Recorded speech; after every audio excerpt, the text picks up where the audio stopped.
제가 몇 주 전에 한평에 나비 축제를 다녀왔습니다. 형형색색의 나비들이 움직이고 돌아다니고 셀 수 없는 종류의 그 꽃 속에 파묻히는 걸 보니까 이것이 바로 로맨스다. 그런데 제가 항상 물어보는 게 있어요. 나비와 벌이 꽃을 찾아가는데 나비가 꽃을 선택해요? 꽃이 나비를 선택합니까? 꽃이 나비를 향하여 꽃향기를 풍겨주니까 본능적으로 그냥 꽃을 향하여 날아가는 겁니다. 자, 그러면 제가 여러분에게 묻겠습니다.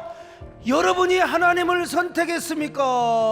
아니면 하나님께서 여러분을 선택하셨습니까? 여러분, 겉으로 볼 때는 우리가 하나님을 선택했어요. 우리가 기독교를 선택했고 수많은 교회 가운데 여러분이 세댕교를 선택한 겁니다. 그러나 그렇지가 않아요. 하나님께서 여러분을 불러주셔서 여러분 하나님의 자녀가 되었고, 그러니까 우리가 오로지 하나님의 은혜가 아니면 하나님의 자녀가 될 수가 없어요. 이 사실을 본문에서도 말씀하고 있습니다. 사도 바울이 하나님의 정 사도가 된 것도 뭐냐? 하나님의 비밀의 복음에 의해서래요. 그 은혜가 뭐냐면요, 선택의 비밀이고 예정의 비밀이고 부르심의 비밀이라는 것입니다. 이렇게 부르심을 받고 하나님의 사도가 된 사도 바울은 어디를 가든지 복음을 전하는 겁니다. 예수 그리스도라는 꽃의 향기를 전하고 가르치고 다니는다, 이 말입니다. 근데 기가 막힌 게 말이죠, 우리가 어떻게 이제 사역을 감당하고 사명을 감당하느냐? 여러분, 내 안에 하나님의 애정 가운데 성령이 우리를 감동시킨다는 겁니다. 그래서 사도 바울은 성령의 감동의 역사를 따라서 내가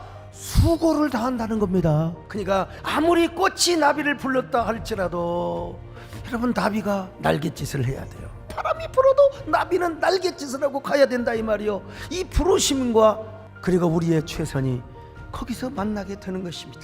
나비가 꽃 없이 살 수 없듯이 우리도 정말 주님 없이는 살 수가 없습니다. 그런데 제가 이 나비와 꽃을 이야기하면서 그냥 나비가 되지 말고 나비의 거장이 되라는 것입니다.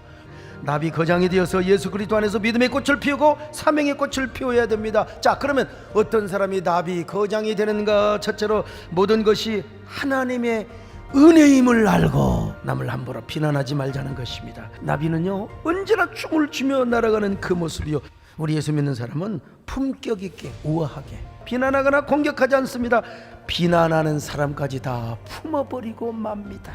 자, 두 번째로요, 나비 거정한 끝까지 사명을 위해 살고 사명을 위해 죽는 사람입니다. 나비들이 살아있을 때 그들의 사명은 꽃가루를 이곳에 옮기고 저곳에 옮겨 그리고 수많은 사과 열매, 배 열매, 많은 열매를 맺게 하는 것입니다. 그렇게 해서 이제 수많은 열매를 맺다가 꽃이 떨어지면 나비도 떨어져요.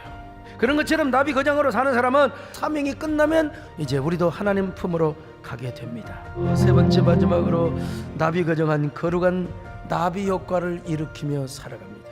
여러분, 나비 거장은 언제나 남에게 창조적 영향력을 미쳐주는 사람입니다. 근데 여러분, 진짜 은혜 받은 사람은 뭐냐? 나만 은혜 받는 게 아니라 남도 은혜를 끼친다, 이 말입니다.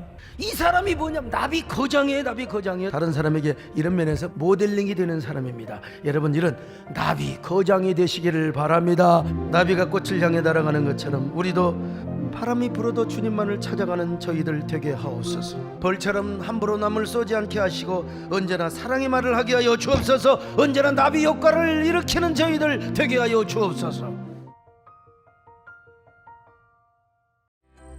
사랑합니다.